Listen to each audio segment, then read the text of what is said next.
Morning, everyone. Morning. Last meeting ran a little long. Sorry about that. This is usually our starting time, though. I think Eric mentioned on Gitter that he's preoccupied with something else, and this looks generally like the group of people we have. So maybe we should get started.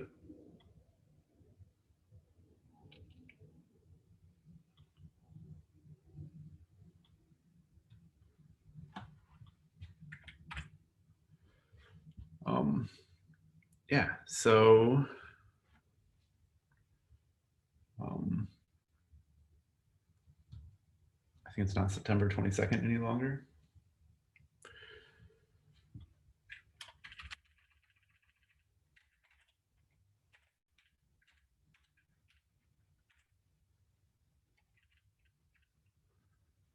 And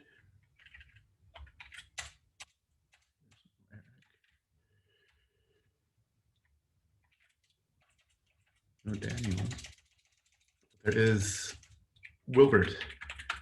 Welcome, Wilbert. I don't think I've seen you at one of these meetings before. Oh, hi. Yeah, I just joined Amazon. So yeah, I think I'll be contributing to the Open Telemetry project in the near future. Yeah. Great. Welcome. Thank you. Yeah. So yeah, there we go. Yeah, I suppose maybe we can do like some quick introductions. I'm Matt. I work at Lightstep. Kind of been around at this project since pretty close to the beginning.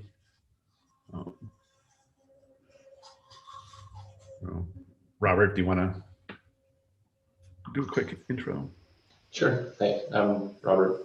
I work at Shopify and I work on the performance tooling team. And right now our emphasis is on tracing. So I've been contributing to OTel Ruby for the last couple months. I've worked in you, Robert. And I'm Francis. I work at Shopify with Robert on distributed tracing, and I guess one of the founders of OpenTelemetry Ruby. Oh, nice. It's great meeting you all. Cool. Yeah, it's always great to have new people joining. So yeah, I'll kind of jump in. If anybody has like any burning issues, like feel free to add these to the agenda. As always, like we can talk about whatever. Usually I try to recap the spec sig in a shorter time than the spec sig. I usually do that, but only narrowly. And then after that, we can kind of start going over the issues and stuff in our repo. So we are still trying to burn down towards GA for tracing right now. And Friday, everything was supposed to be wrapped up. And there are a couple of burning issues that are preventing that from happening. So this first one is tragically, I am a co-assignee of, and this is probably one of like the more controversial issues. But basically, this kind of comes down to the fact that, and I think I was talking about this last week, I've probably talked about this in a number of weeks, where essentially, I don't know,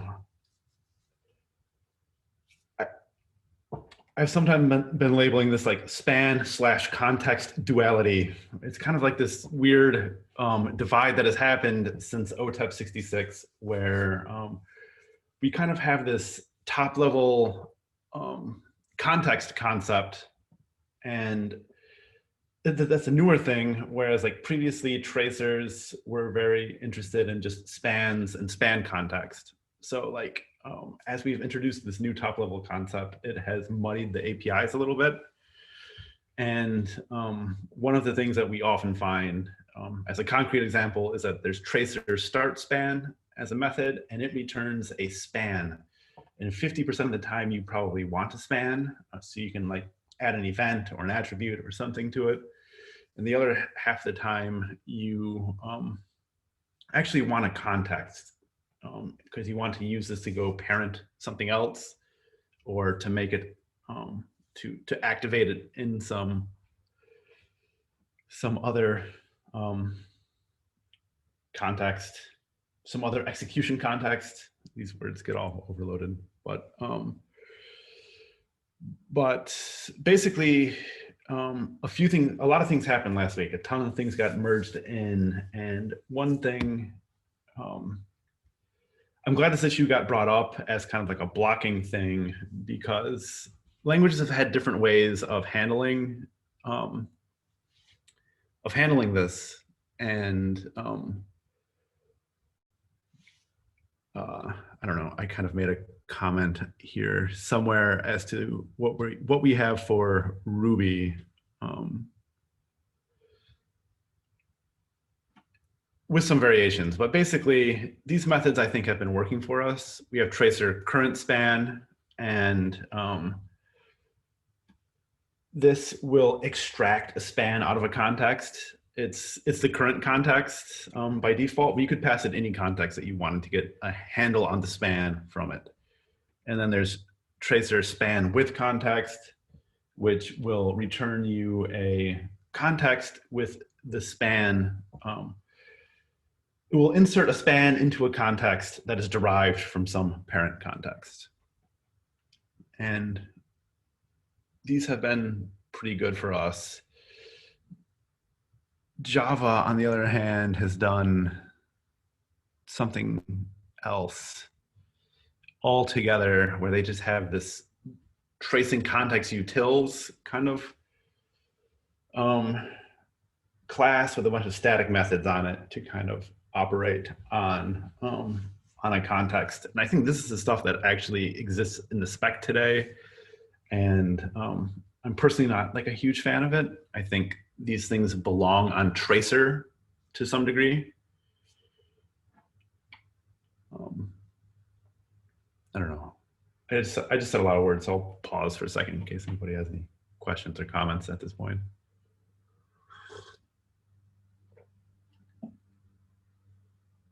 So that was mainly a lot of setup, I think, to say that I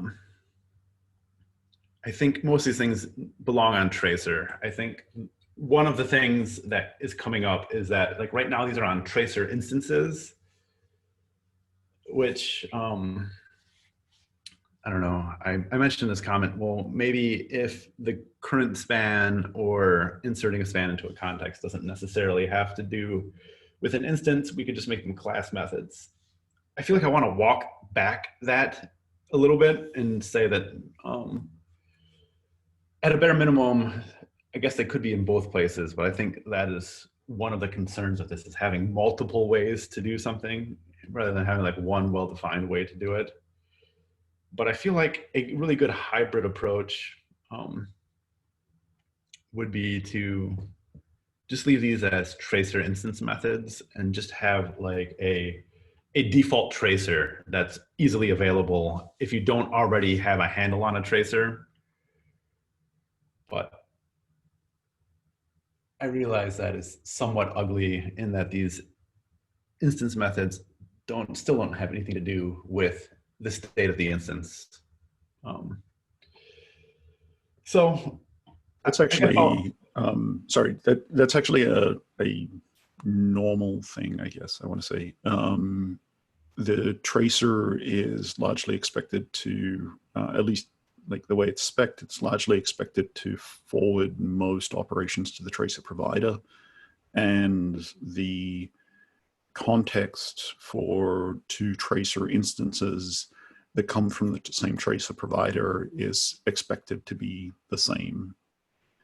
So sticking them into tracer as instance methods seems perfectly reasonable. I feel like I saw some issue open or PR open at some point in the spec for like default tracer, where it's a tracer with no name and no version specified. Yeah, I'm not sure if that ever made it into the spec, but this is the thing. So this is the thing that I'm kind of thinking about. So I'm thinking, since this is assigned to me, like I was hoping that we could test this out in Ruby and kind of at least have this as an example. And I feel like we already have these methods as instance methods, which is I like. I think they belong there. I think the only thing would just be adding this default tracer so that you can easily get a handle on a tracer if you're in a place where you don't already have one. I think in instrumentation, you're always gonna kind of have a reference to a tracer, but I know like users, when users come in and they're like, hey, I just want to be able to,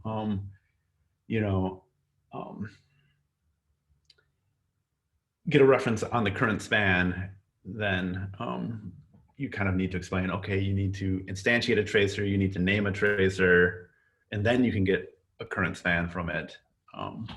And they might be wanting to just kind of get the currently active span to like add an attribute or add an event to it or something, but not necessarily have had a tracer available.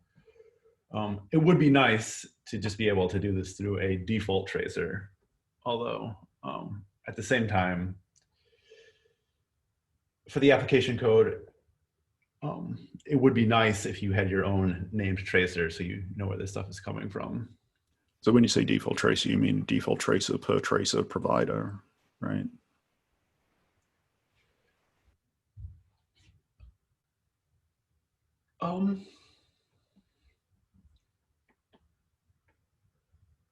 I think so.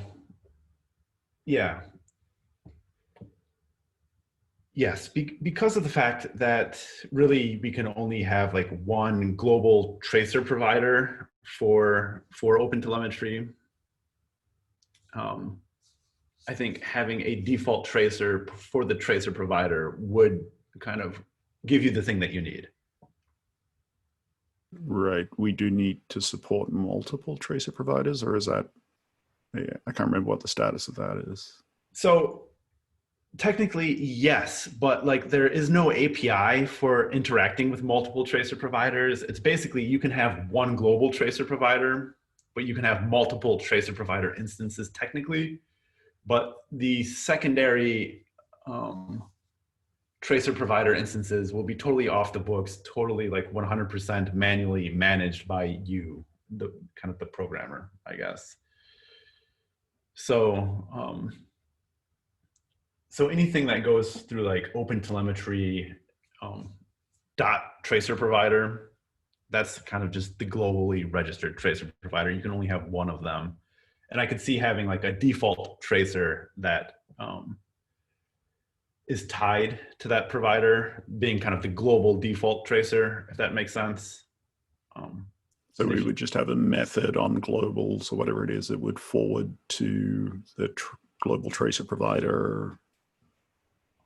Yeah. The tracer. Yeah. Okay. Yeah. It would just be like a shortcut to like a default tracer on the global tracer provider. And I think we've covered this before. Like, I think that the multiple tracer provider use case is not, it probably does not solve the thing that it was introduced for. It introduces a lot of weirdness, which I think has like definitely, I've ranted at length, but what I ultimately came to terms with is that I do think there is a way that people are going to want to be able to do like resource scopes, be like, this block of this chunk of code belongs to this stuff. And in that way, I think a lot of the accommodations we have to make for multiple tracer providers kind of enables that future capability. But at the same time, I feel like it could be very, very much tied to correlations as well as a second way to solve that. But I think I'm getting into the weeds. So coming back to this point because I think it is relevant to, yeah, I think this is like a very relevant issue, and this is one of the reasons why it was a pretty hot topic at both this meeting and yesterday's maintainers meeting. Is I think this is kind of like, I don't know. I think this is right before GA. People are starting to look at some of these rough edges around the API and really wanting to make sure that we get this right, because we're kind of like stuck with it, at least for version 1.0, until we can kind of break things. So,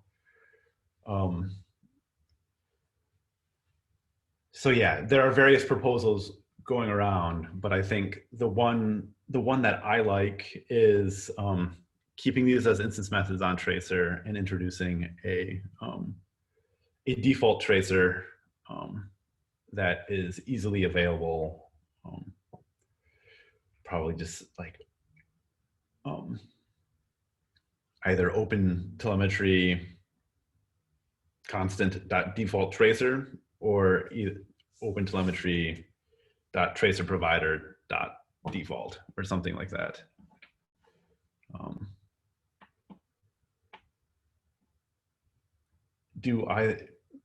I guess, yeah. Do either one of those sound better? Is there a third option that is even better than those two?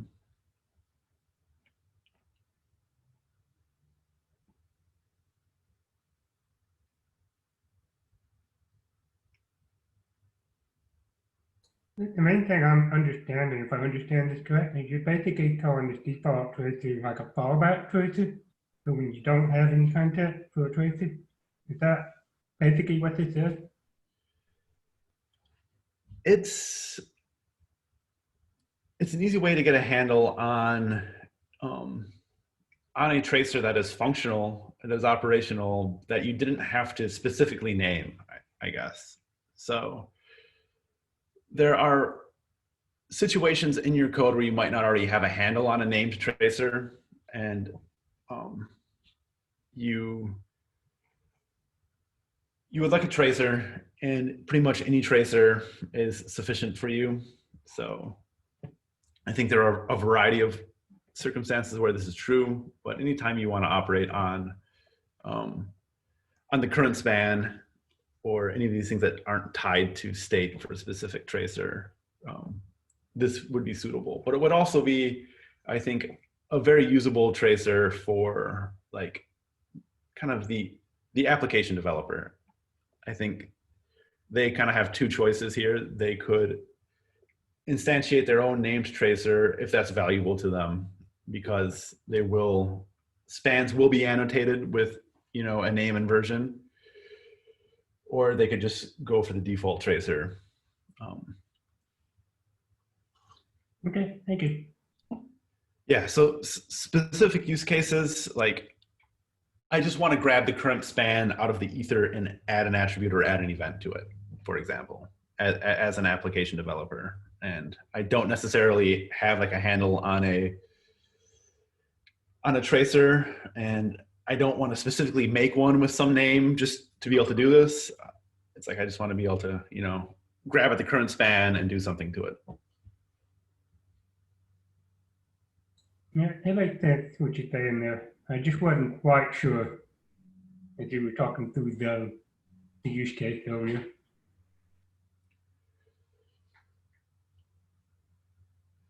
Yeah. So yeah, the two things I have in my mind are OpenTelemetry.default tracer, OpenTelemetry.tracerProvider.default. Check the temperature of the room. Is either one of those better than the other? Are they both garbage? Yeah, for me, I can't really say because I'd have to look at more of the terminology we're using. I'm still learning all the terminology for that matter.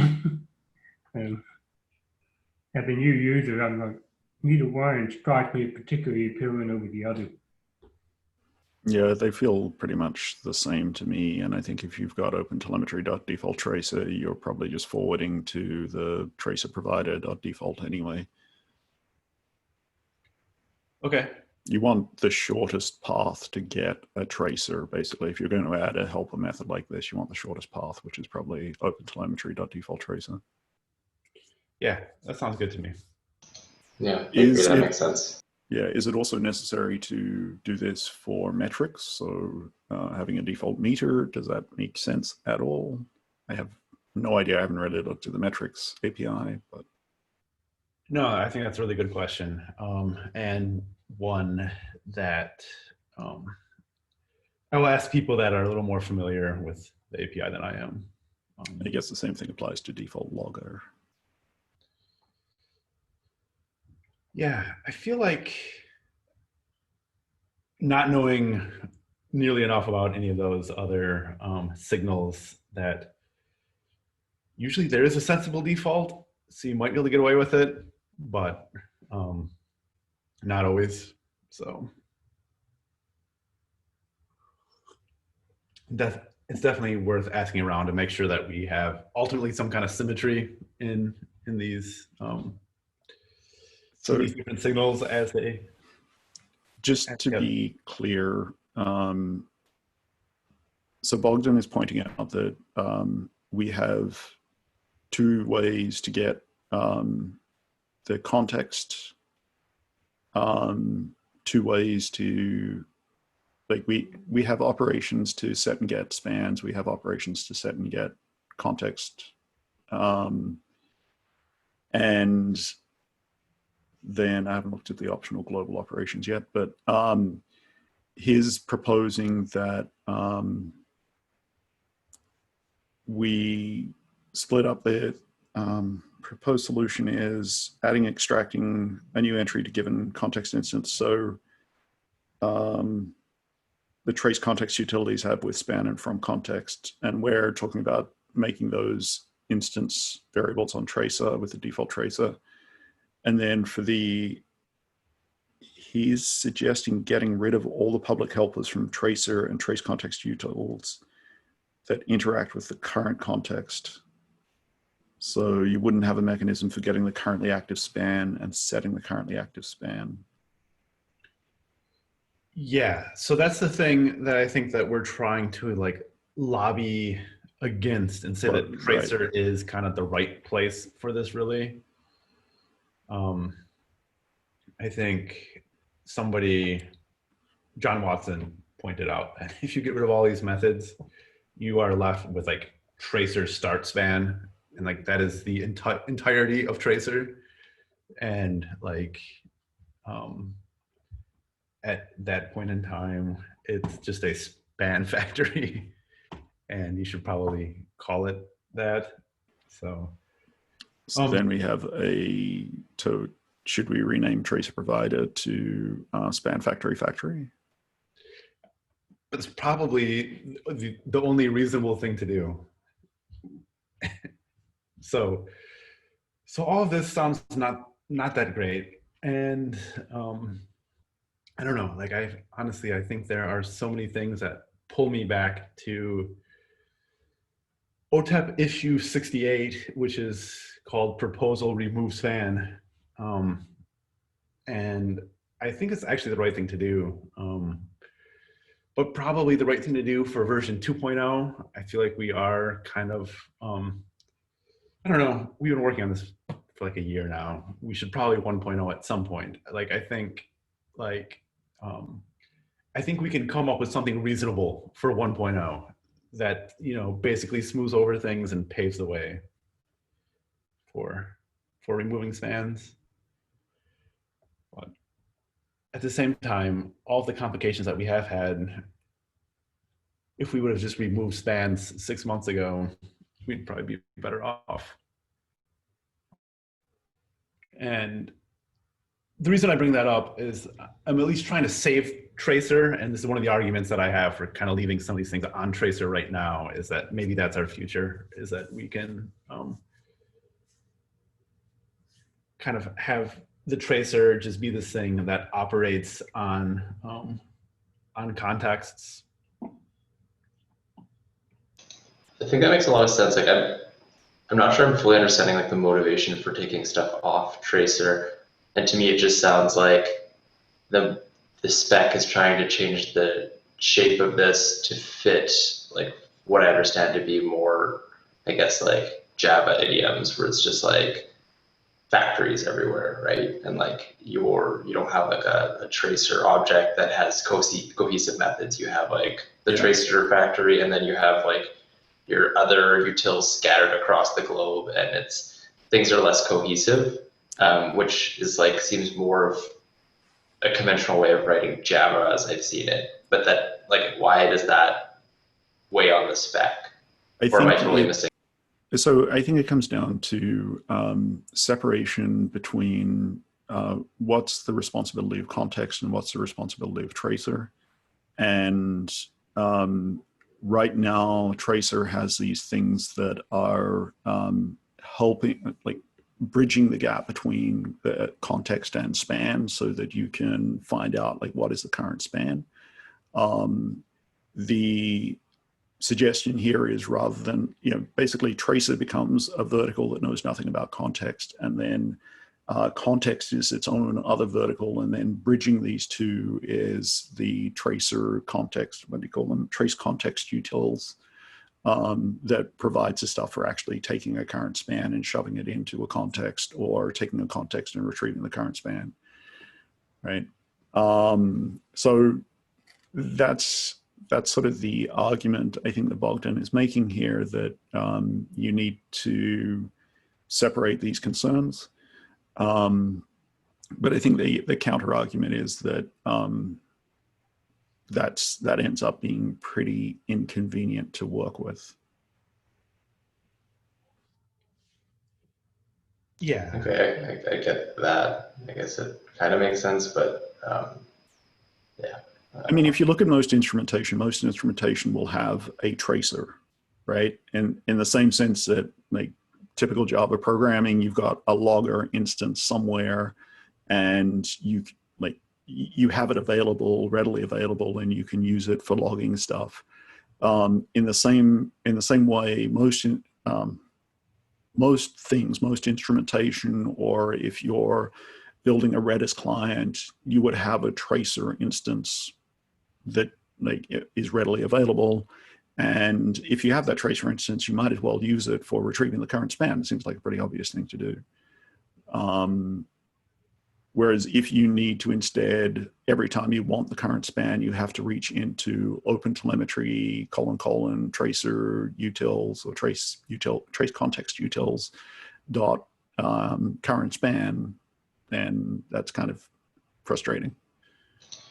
Yeah, the way I see like the tracer right now and how it's used, I'm like thinking of like the use cases at Shopify and how like our internal tracing gem is used. Like that, having that tracer is the way people use tracing. Like it's their handle to hold on to. Like I want to like wave my tracing wand and instrument this. They only need to grab one thing and they can do everything for the most part. So breaking that apart and requiring people to know more about the internal structure of this gem, I think is going to do us a disservice for like adoption, because now you're just making it like people just have to be really familiar with how this is laid out, all the different parts, instead of not dumbing it down, but like I'm gonna use that word dumbing it down to the sense that you just need to know, okay, I configured it, I figured that out, and now if I'm in my application, I want to know more about this operation, I just grab the tracer and I do start span or with span or whatever, right? And you don't really have to think about anything else, and it just seems really almost trivial to use, which I think is a good thing. Like that's a positive to this gem.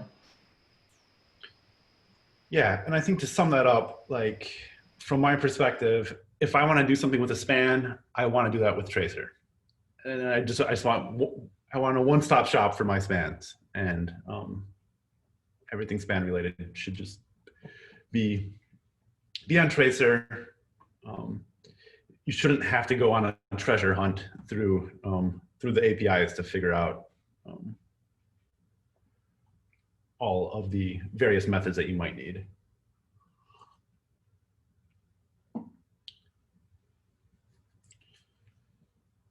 Cool. So yeah, I guess that's the crux of the issue. It seems like we're kind of mostly in agreement here, which I think is good. And yeah, I'll probably just have a PR that comes in sometime this week that adds a default tracer. And I don't know, Carlos and I are assigned to this issue. So I think we're supposed to like write some kind of code that shows what we think the world should look like. So I'll talk to him. We might come up with like a handful of like code samples for like scenario, blah, blah, blah. I want to do this. This is what it looks like kind of thing to show that to show what it would look like, I guess, for people who want to participate in the discussion, but not necessarily build a prototype. But yeah, I feel like we are already like 90% here because I feel like we've kind of had these discussions before. And I think like I'm happy with kind of the solutions that we have come up with for them. So we're not far off. Whereas I feel like Java went in a very different direction as they solved this. And yeah, that's one of the reasons why this issue is as big of an issue as it is, I think.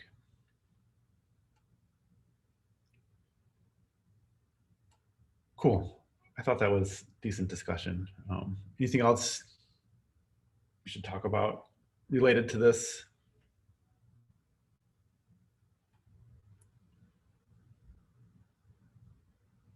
I will move on to the next issue, I think. Oh, wait.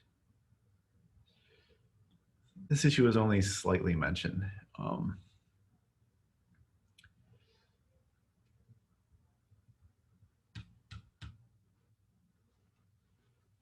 Yeah, we didn't talk about this very much because the next one is also pretty controversial, but whatever the case, I really wish that OTel exporter OTLP endpoint, I think maybe it's supposed to be like span or metric endpoint could.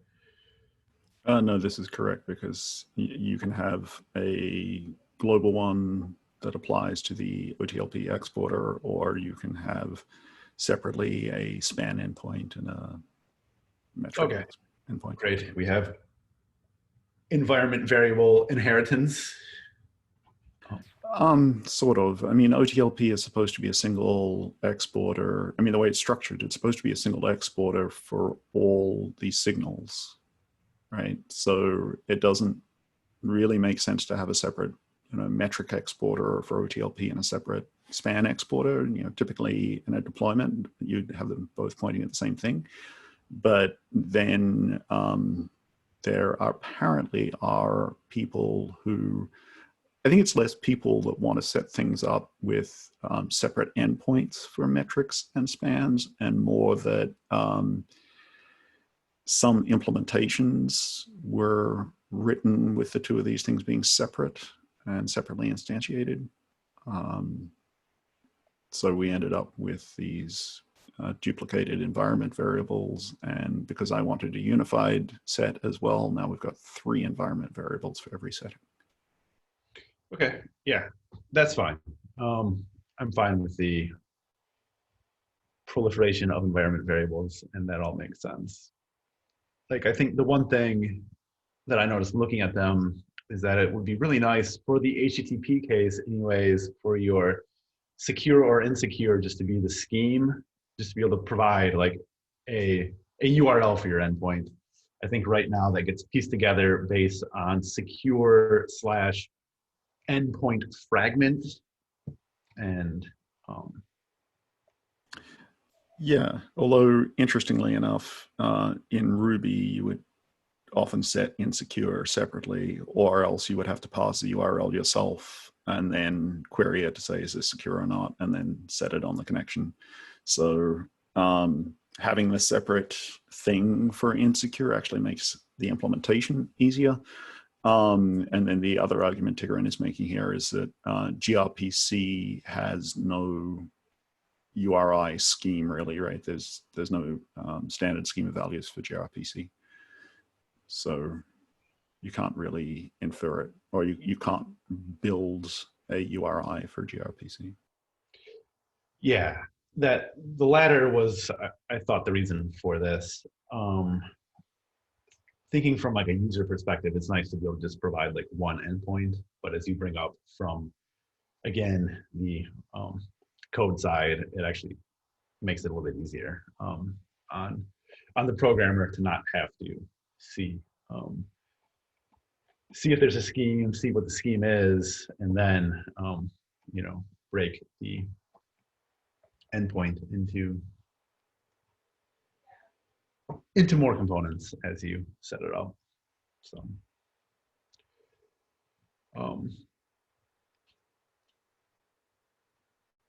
at any rate, yeah, I think the proposal is insecure or HTTP over HTTPS as the default.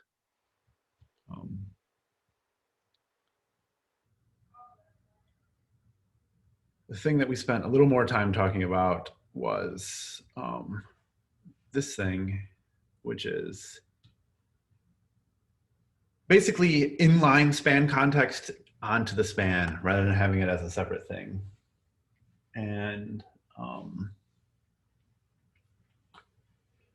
this is another thing where I feel like OTEP issue 68 remove span also solves this, but basically before we had this top level context,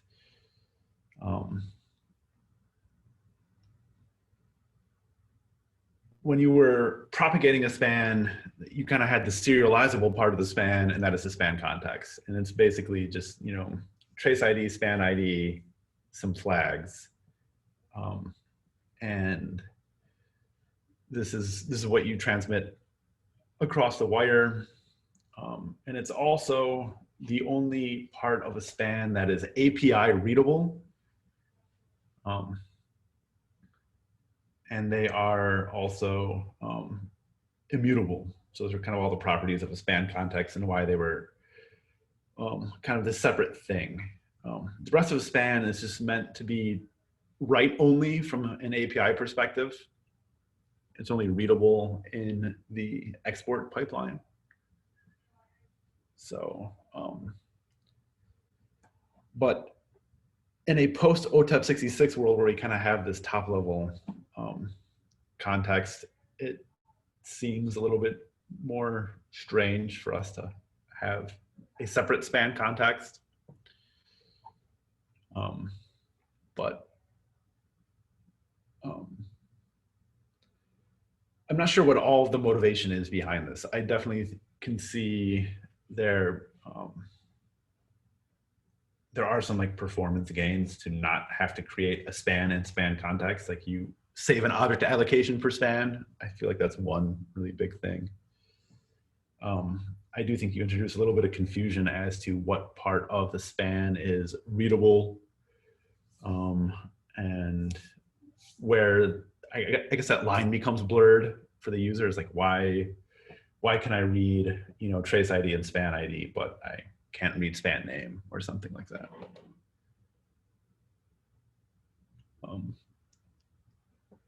At a bare minimum, this would cause a huge refactoring of the specification.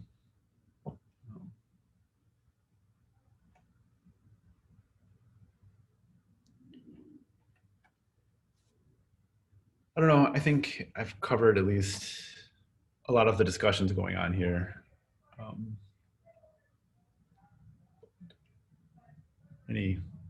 Any comments,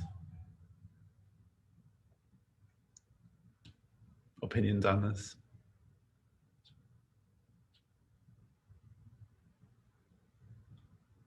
I mean, we're gradually whittling away span context, right? We've gotten rid of it from most of the API. So it seems, I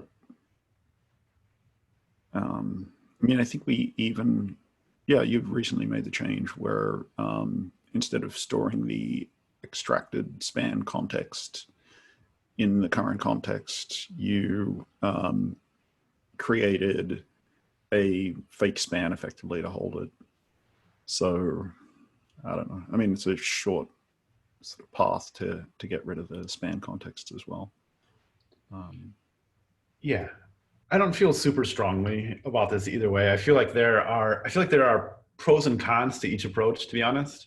Like, but ultimately, deep down, I feel like inlining this thing and sparing an object allocation would make me feel better in the long term. Yeah, I would agree with that.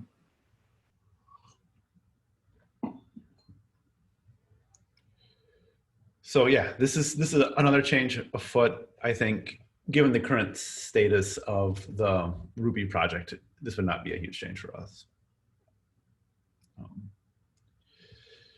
Last thing that I brought up is just trying to like get some sort of consistency in V3 between all the different languages. This doesn't affect us yet because we don't have a propagator, but other languages do. And as I'm going through the implementations, like everybody is doing something different. So I was just trying to get us to agree on things.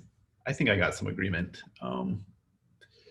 This will help us when we go ahead and make an implementation for V3, but I don't think it's worth spending any time on here. And that's the end of the spec sig meeting. Again, we talked about stuff for a while, but I feel like, you know, I feel like this was good. I feel like, you know, there are like these issues that are hovering at the spec level that are going to have some direct consequences on our API, and kind of agreeing as a group as to like how we want to approach this, I think is super valuable and will help us as we kind of have these discussions like at the spec level to make sure that, you know, they don't like hand down a decision next week that we're all scratching our heads about and hating. So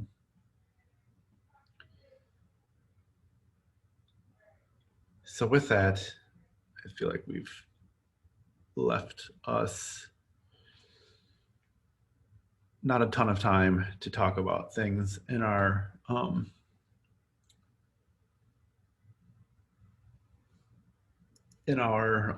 repo. So I guess yeah, what are the important things we should cover? Anybody have any high priority things we should discuss?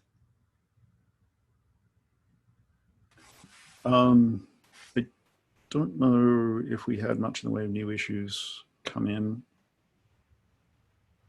I think I added something for implementing process runtime semantic conventions.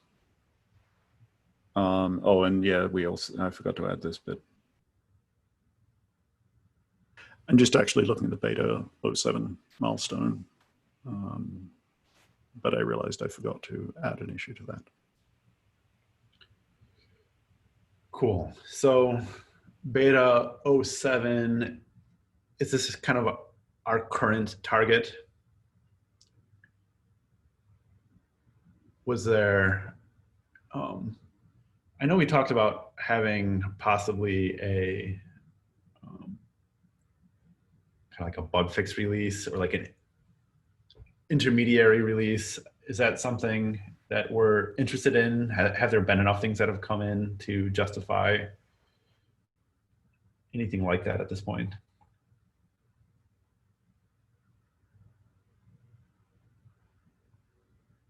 If no, that's fine. Sorry, I'm just trying to figure out what else has gone in since the latest release.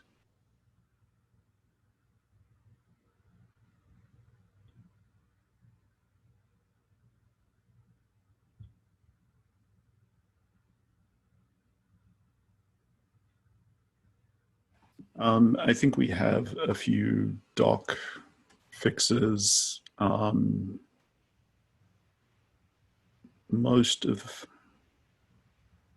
There's like a few small things that have gone in.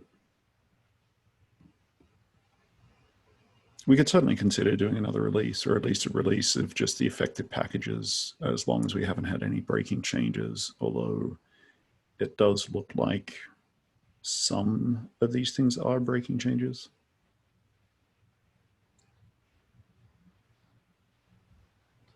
Yeah, actually, we have a bunch of breaking changes. So we may need to do if we want to do a bug fix release, we may have to do that as like a mass release of everything for 0.7. I would say, given that, maybe only do a release if somebody needs it. If somebody asks for it, we can try to do that. Otherwise, kind of work towards our milestone until then. Yeah, I think that sounds good. There's a bunch of stuff that's labeled, good first issue or help wanted. I'm going to try to jump in on some of those. Thanks, that'd be helpful.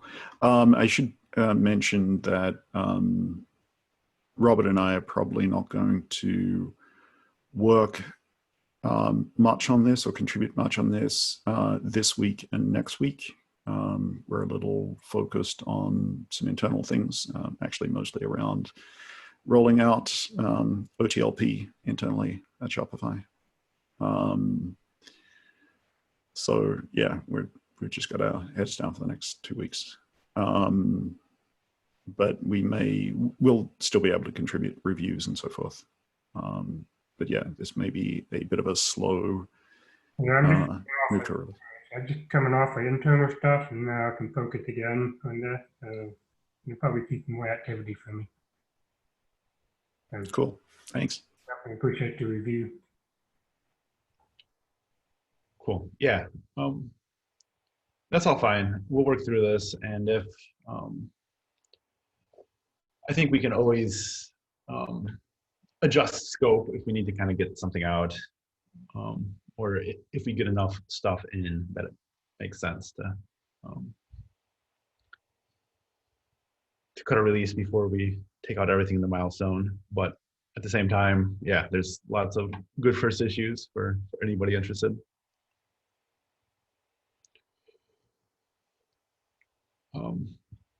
One thing I was going to ask about Implementation. The Rails implementation, what's going on with that one? It looks like it was significantly going, and they've just been sitting there for a while. Does it need more work done on it? sorry, what was the question? The Rails implementation one that's up there on the list, it looks like it's one that was submitted, but it's never really been merged. I was just curious what happened with that one. So, yeah, this was started, it was never finished. So I think it is like far from finished, but that's basically the status there. I think there's a lot of work, and yeah, at some point, I think definitely some.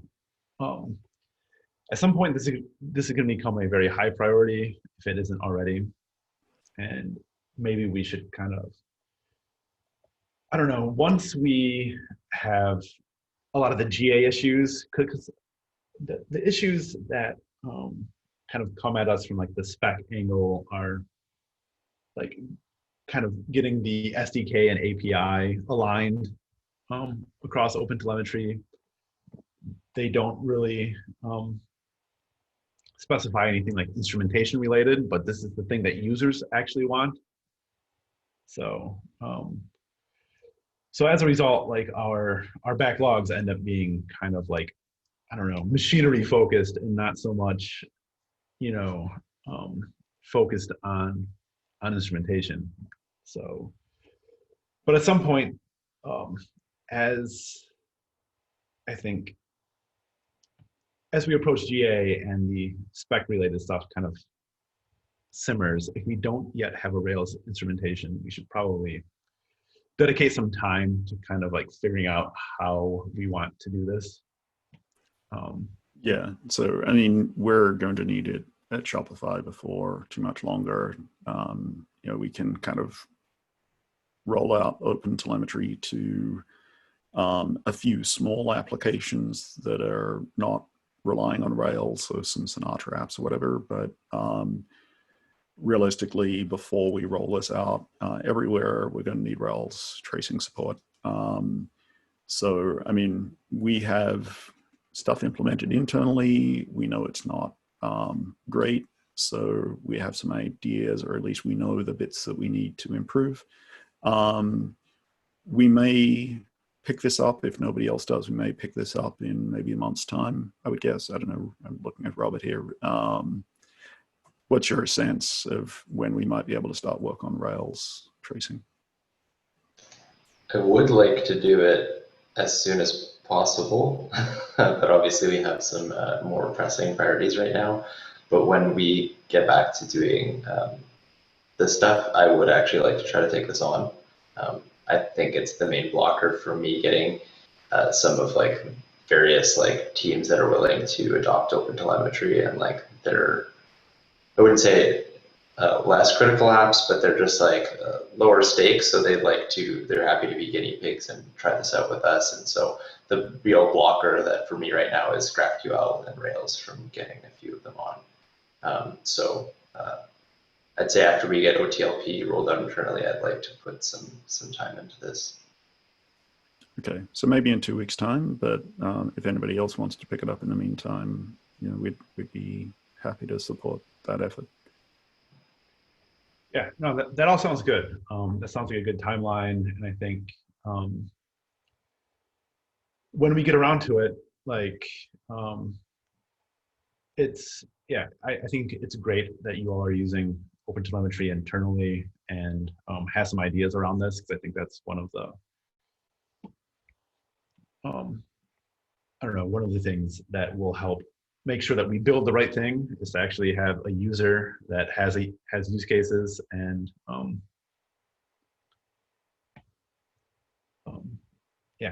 make sure that we build the right thing for a user. And if we build the right thing for Shopify, it's probably the right thing for most folks. If it does turn out to be like a huge amount of work and it's something that you would like community help with, I think we can see about that. But if there's a lot of overhead and like spelling out what needs to be done, I strongly suspect we're going to have to break this up. I mean, if you look at the Datadog instrumentation for Rails, it's pretty huge. And I think really what we deliver initially is going to be a pretty cut down version of that. And we'll definitely want to follow that up with some additional instrumentation. Yeah, I'd like to see this come in very incrementally so we don't try to get it right in this like big bang first go at it. I'd like to scope it down to this whatever we define as the bare minimum to start with and then build on that. Yeah, that all sounds good to me. Like I feel like there's there'll be a little bit of kind of project management and road mapping around this, and I think those will be probably some good discussions to have in like 2 weeks time. I think, as long as we have a plan and people can see a plan and we're working through it, I think that'll be good. Okay. I was just curious. I was just trying to spin up an example app. Like, oh, it's well instrumentation. No, it's not ready. I was just curious about it. Trying to go through for everything. Cool. Yeah, so we're down to the last minute. I'd like to get this in sooner than later. I think Francis had a comment for me, but I'll try to address that. And I think this is probably ready to go in. I know you mentioned wanting to work on seeing how this would play out with your Kafka instrumentation. So. Right, yeah, I haven't had a chance to look at that yet. Also, our internal Kafka instrumentation with our own Shopify tracing gem is in a fair amount of flux right now. There's a lot of change going on in that. So, yeah, I think I would just move to like get this in. So merge this. I mean, you can decide whether you want the positional or named second parameter here, but yeah, I would get this in, and then we can tweak it later on after we've had a chance to play with it with like Kafka or something else. Yeah, I think I'm cool with having a named parameter called parent context. We'll make that change. But yeah, Cool. I have to drop off for another meeting. So, okay, great. See you all next week. cool. See ya. Thanks. See ya.